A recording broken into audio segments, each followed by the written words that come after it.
Yeah, I don't think that we weren't doing a lot in the fellowship hall there. Jim Henry was doing it, but in the cry room. I don't know if he's going to answer.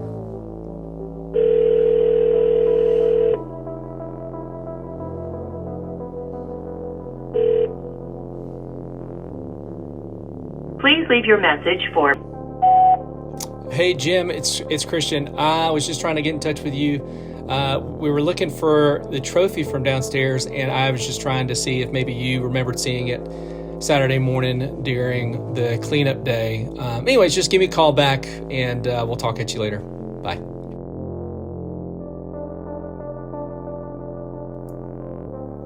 So I haven't heard back from Jim yet, and to be honest, I really don't think that Jim did this. He has no motive to do this, so there's no reason that I can think of that he would take the cup. It does not make sense. But again, at this point, even though I think Jim's innocent when it comes to this whole issue, he's not exactly ruled out. Again, I've called him and a number of other people, and we just can't seem to quite figure out where to kind of begin. What we do know, or what we think we know at this point, is that the cup was most definitely there Saturday morning during the cleanup time. So it could have happened either during that time or some point between there and Sunday at any point. We do know that we think we have people that saw it during the cleanup day or the work day or whatever, and then we just know that it went missing sometime between there and Sunday morning because we didn't see it Sunday morning. But still, up to this point, there's a lot of questions and still no answers. And trust me, if you're frustrated, imagine how frustrated I am. Not only that, but on top of these things, somehow I'm being implicated in these things also. So now I feel like I'm going to have to work to prove myself innocent. So let's just keep working. Hopefully something will shake loose and we'll find the lead.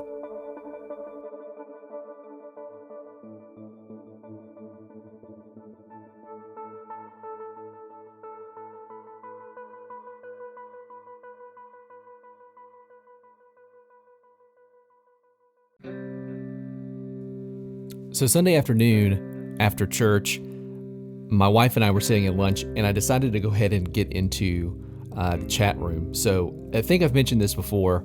Our youth group has a group chat that has all of the students and me and my wife, and then they each have their different squads, have their own chat. So this is in the big chat, and I just tell everybody right off the bat, hey, has anybody seen the trophy? I'm going to give 10,000 points to the person that returns it, and 50,000 points to the squad that can tell me who did this. And so that immediately just opened up a whirlwind of conversation. We had tons of speculation as to where it could be, lots of finger pointing, but nothing really came through. Nothing stuck out. There are some people that, again, are thinking that I'm doing this as some joke.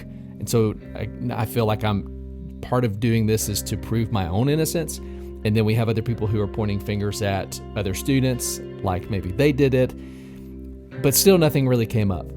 There's one other potential theory that maybe we'll get into, but I'm going to save that for now, because if I tell you, if I go forward with that idea, it could potentially lead down a bad road and maybe lead into some confrontation that I don't want to get into. So I'm going to need to find some more evidence or something, find a stronger lead to even go down that route. So maybe we'll get into that. But for now, I feel like we just need to talk to the students. And so this is a call that I had not long after with some of our students to try to figure out if they knew anything or had heard anything at this point. Oh, wait, here we go.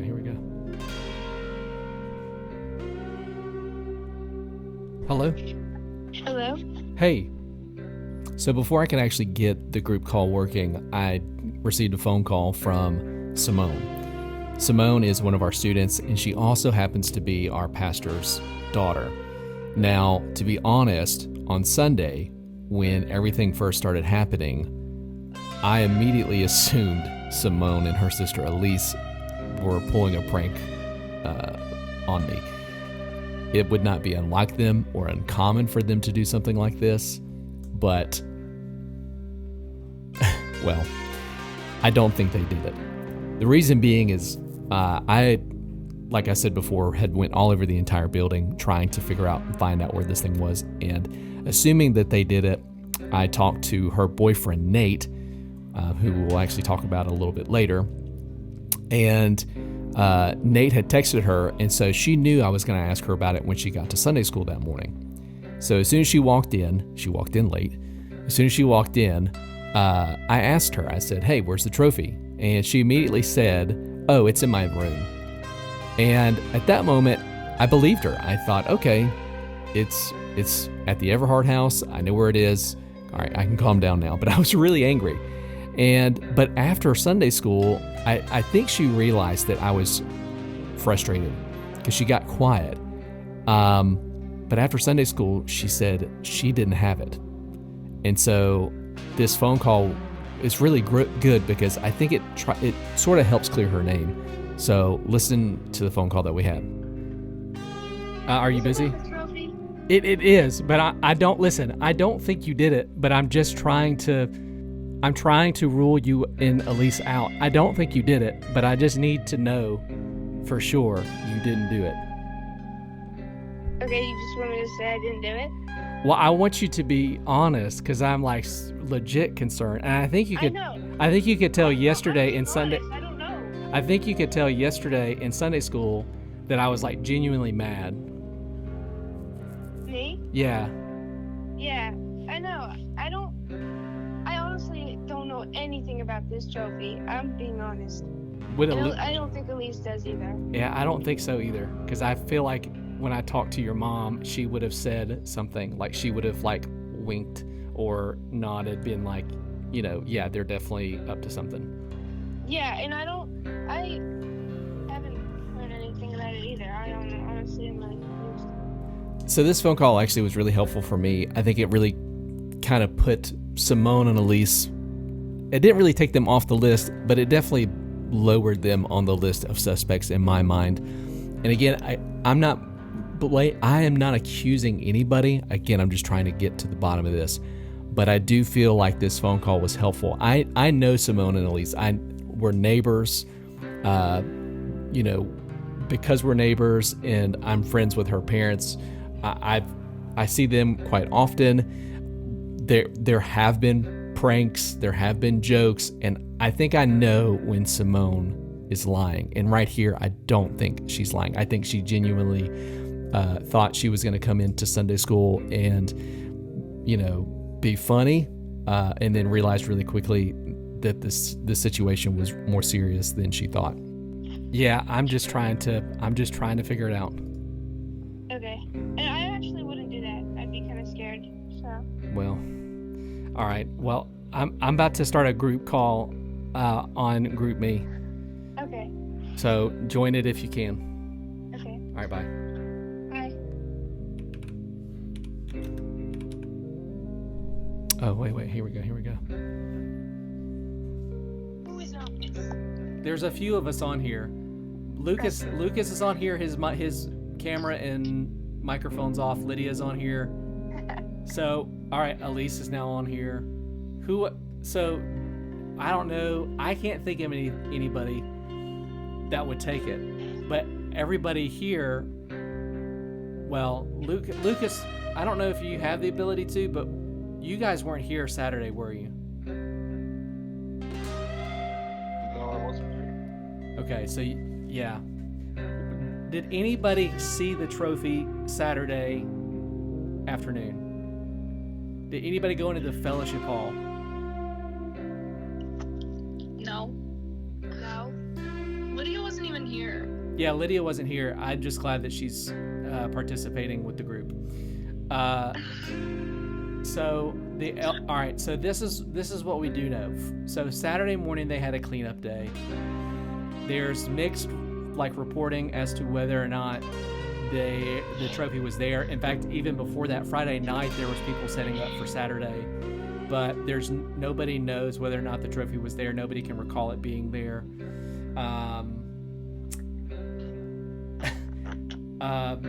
Saturday morning, the cleanup day, again, nobody knows for sure. They weren't really doing anything in the fellowship hall. Riley says that she noticed it was missing yesterday at like 5 o'clock. But I think somebody said that they saw it when they got there, but I can't remember in the chat who that was. So we haven't really narrowed down. So somebody I thought in the chat yesterday said that they saw it Saturday afternoon around 4:30, and then Riley says that she's about 80% sure she didn't see it there at 5. So if that's the case, it went missing sometime between 4:30 and 5 o'clock. But I think we have a burglar issue, and I think we should probably call the police. But who would do that? Like, for real, like, who would take it? I don't know. Now, the Merles were there the latest. They were the last people to leave, and Gabe was with them. But I'm not sure, because when I talked to them about it, they weren't sure. So the Merles are some people I've mentioned before. They're one of the families of our church. The 2 daughters, the 2 oldest kids of 4, are our custodians. They were custodiesses. They do all of our cleaning, and their whole family were some of the last ones to leave the night of the fall party. They also stay late Thursday nights after youth group to clean up. And then Gabe also, even though they're not related, they're not family, they all live in the same area. They all grew up and are friends and have been lifelong friends, and he tends to hang out with them a lot too. Now, one thing, about the Merle girls is they, again, like I said, they're custodians, so they have a key. But I'm not sure. When I talked to them, they did not seem to know what I was talking about. But again, I can't necessarily write them off just yet, so just add them to the list of suspects. Could they have potentially come back at a later time and taken the cup? Or did they stash it somewhere? When I talked to one of them, they had mentioned something about the ceiling, which we'll get back to that. I feel like this call has been somewhat pointless because I'm not getting any information from anybody. I don't think anybody has any information. Yeah, I don't really know much about this. All right. I wish I did, but I don't. Yeah, I wish they did too. Yeah, that phone call really went nowhere, but it at least allowed me to talk with the students for the first time since Sunday, even if it was over a phone call. But this was the end of a very long day with lots of phone calls and honestly just lots of worry trying to figure out where this cup is. So now it's time to head out and maybe get some rest and sleep on what we've found out so far, and maybe start again tomorrow.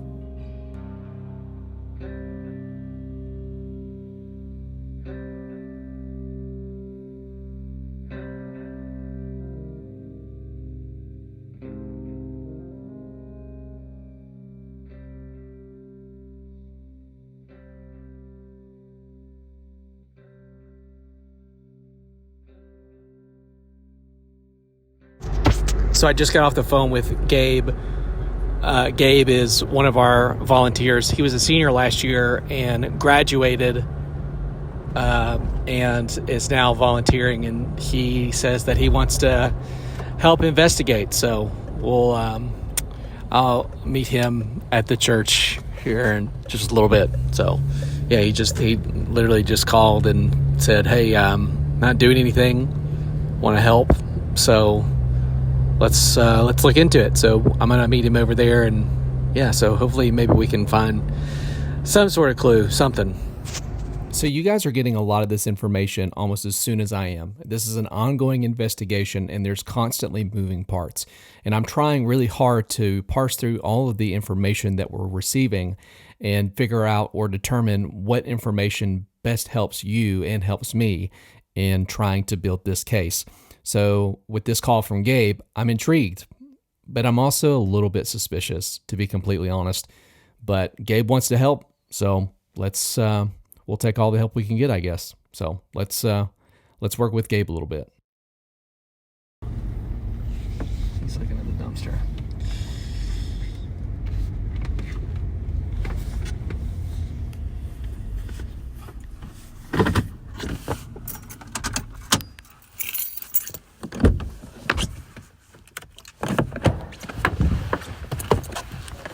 up, Gabe?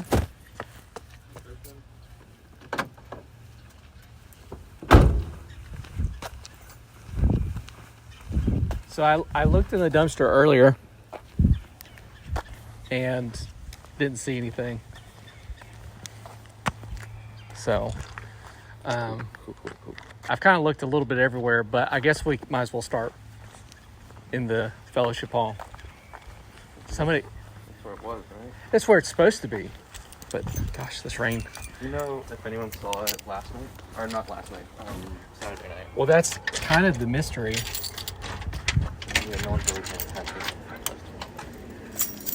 Oh, the pedestal is still there. Yeah, the pedestal is still here, which is why I noticed it immediately, and everything else is here. So my first instinct was thinking one of the teenagers has taken it. They're playing a trick on me or trying to punk me or whatever. But it's nobody seems to know. So my first gut feeling was this was Simone or Elise. Yeah. They were here after, but you were here too. So you and I got here about the same time. Again, nobody is guilty until they are. But at the same time, nobody is innocent.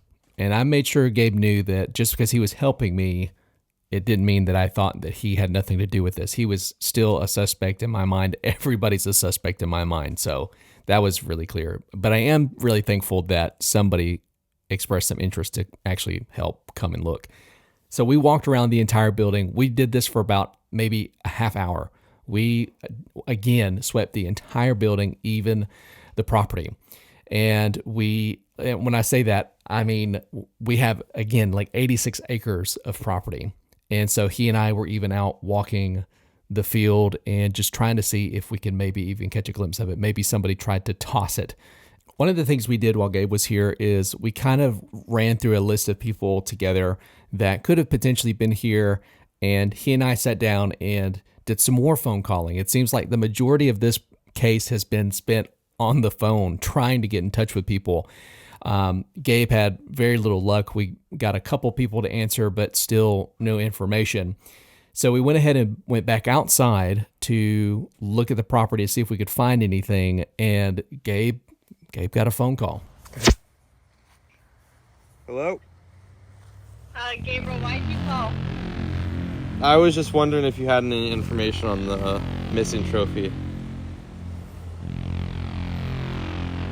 Yeah, we know as much as you.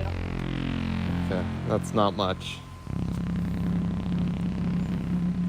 Do you know if you saw it Saturday at all? No, but I was the last one I turned out the lights in the fellowship hall at like 9:30, and the only people that were still there were like Chris, the Holman. I think that's it. Okay. I called Chris. He said they came in that way, but the lights were out, so he didn't really notice it. He didn't even know what it looked like, so like he didn't even know to look for something like that. Yeah. When we left, we checked the fellowship hall door. That one was locked. So I think it was during sometime. It had to be sometime during the hall party. That's what I'm thinking. Did you see it when you left? When you turned the lights out? No, I didn't even think to look. It never crossed my mind. I should have, though. But I don't remember seeing as we came in. I don't remember seeing it, like, because I just didn't look. Yeah, I mean, we weren't really paying attention, like, trying to see if it was there or not. No. Like, I know I looked at that door a couple times to see if it was there. I saw nothing because I wasn't looking for it. Yeah. You guys made a comment about it being in the ceiling. The ceiling? Yeah, it may have been your sister. I'm